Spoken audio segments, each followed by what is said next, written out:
This video lecture is over Heracles, the strongest Greek hero. In the Greek, he is known as Heracles. In Roman, he's known as Hercules. First, we want to talk about his birth and childhood. His mother's name was Alcmena, and his father was Zeus. Zeus disguised himself as Alcmena's husband in order to have sex with her. He does have a twin brother named Iphicles.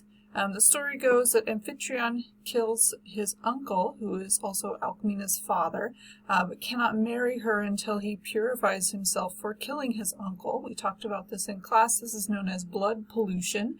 And then he also has to avenge her brother's deaths before she will sleep with him. So he goes off to war to avenge her brother's deaths, and before he comes back, Zeus disguises himself as her husband, Amphitryon, and sleeps with Alcmena. On that same night, Amphitryon returns and she sleeps with him as well. So she has both divine and mortal seed, which results in twins, Iphicles and Heracles. So Iphicles becomes his half/twin brother, Iphicles being the son of Amphitryon and Heracles being the son of Zeus. And so this will be different from Theseus' story when we get to him. As far as his birth is concerned, Alcmena goes to give birth and her birth is delayed. Hera wants Heracles' cousin Eurystheus to be born first, and so she delays Heracles' birth. She's also mad at Zeus, of course, for sleeping around, and so she decides to punish Alcmena for it.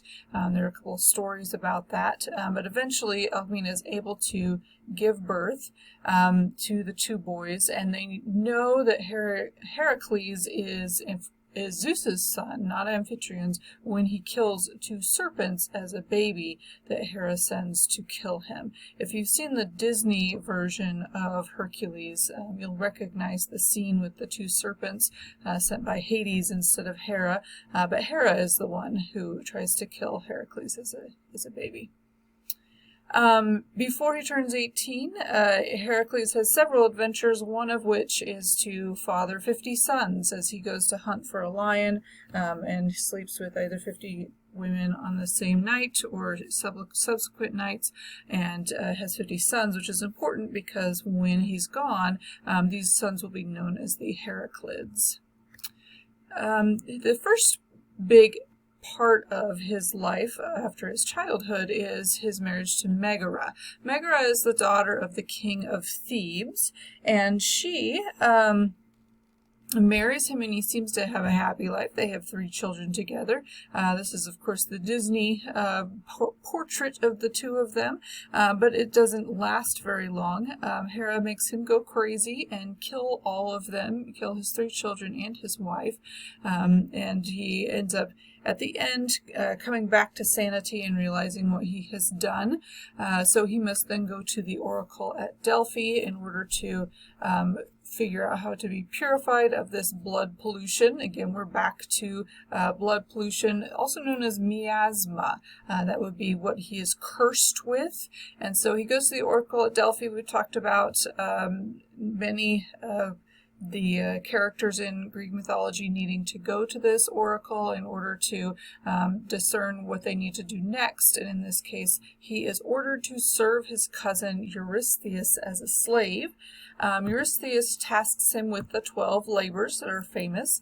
He kills the Nemean lion, the Hydra, the Cyrenenian deer, the Erymanthian boar. He's got some side deeds as well, and that's where we bring in the idea of paradoxes.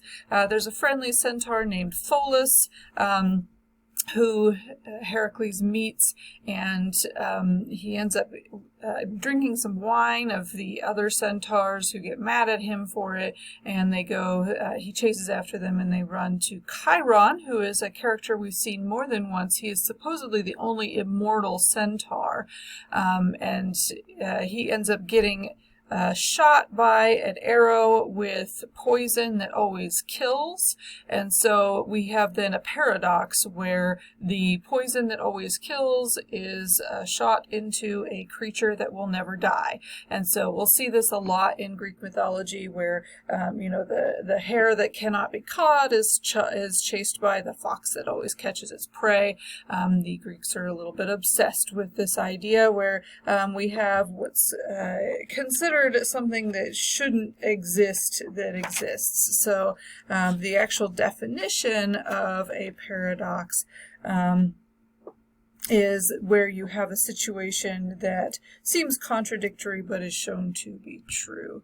He then must clean out the Augean stables. This deed in particular is specifically to degenerate our hero. We're trying to put him or debase him as much as possible where he's cleaning out horse poop.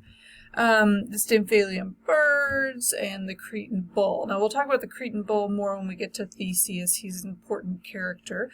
But you'll notice that these first few deeds, and the horses of Diomedes are the ones that eat people. These first 8 deeds or so are all dealing with animals. And so it is the man's conquering of animals and monsters to make the world a safer place. And so this is interesting first half of his 12 labors there. One of the side deeds that he has is to bring Alcides back to life, which is interesting. This is kind of the first time we see a power that he might have. She sacrifices herself for her husband, and Heracles promises to bring her back to life.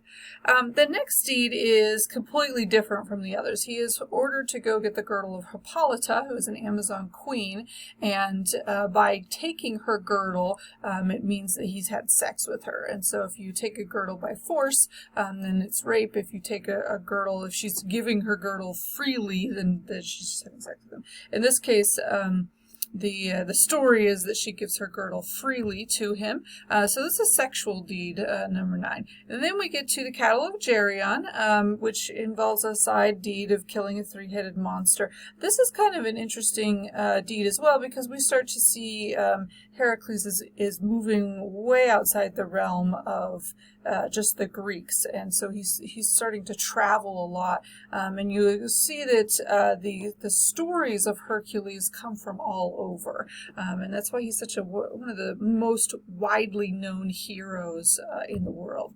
Then we get to 2 deeds that match each other. The apples of Hesperides are the first one. We'll talk about thinking about apples. This is a special garden full of apples. We've talked about Adam and Eve in class and the Garden of Eden. This is a similar idea. Along the way, he does have 2 side deeds. He does get to set Prometheus free, so thank goodness, poor Prometheus. And he also kills an Egyptian king. He travels all the way to Egypt. Again, we're seeing some crossover with Egyptian mythology. Busiris being the king who always sacrifices foreigners, and then Heracles defeats him. And then his last deed, number 12, is Cerberus. He has to go get the 3-headed dog from Hades. And so number 11, he goes essentially to heaven, as a heaven equivalent, and number 12, he goes to hell. And so we talked about a lot of the heroes will have a quest to go to Hades, a quest to enter the underworld. And in this case, he gets Cerberus, brings it back, shows it to him cousin, and then takes him right back to Hades. Because, be nice about it. Later deeds, he then goes back to his normal life, wants to get a wife, ends up violating Xenia again. That's guest friendship. Instead of blood pollution before killing a family member, he now has blood pollution because he violated a guest friendship. Somebody who came into his house as a guest, he killed, named Iphitus, pushes him off a cliff. Because he's nosy. Not a very good reason to kill someone, but he's Heracles. So then must go through second purification. Apollo then orders him to serve 3 years as a slave to a woman. This woman turns out to be Queen Omphale of Lydia. And she has him as a slave, one of her slaves, because she thinks he looks handsome, and they often dress in each other's clothing. So we have then the hero debased once more in a feminizing way. And we'll see more than one hero who is forced to wear women's clothing, and that is then again that idea that feminine is worse than masculine. He also defeats the Cercopes, who are robbers. So we've got a little funny side story there of these robbers he's defeating. Finally, we get to Heracles' death. He once again goes, once he's served his 3 years, he decides he wants a wife again, and ends up marrying Deianira. And he has to wrestle a river god, actually, to marry her. And right after their wedding, he is taking her on a journey and employs Nessus, the centaur, to carry her across a river. And he attacks her in the middle of the river, which pisses Heracles off, so he shoots him, but Nessus is able to make it to the shore still alive and convinces Deianira to take his blood, which is now poisoned from the poison arrow, and make a love potion out of it just in case Heracles ever strays. So there is a point later on when she thinks Heracles will stray. He goes after a woman he tried to marry earlier, and so Deianira sends him a shirt that is poisoned. She doesn't know it's poisoned, but it's got this potion on it that's actually has poison in it, and it's one of those poisons that always kills. And so Heracles, of course, is in agony, stuck with his shirt on, and decides he has to die. The only way he can die is through a funeral pyre. No one is brave enough to light his funeral pyre except for a passing shepherd named Philoctetes, who you may recognize in the Disney movie is his mentor or something, but in the myth he is just a shepherd. He lights the funeral pyre and sends Heracles to his death finally, but ends his agony. He then becomes a god. This is apotheosis. We have talked about this before, or Heracles becomes a god.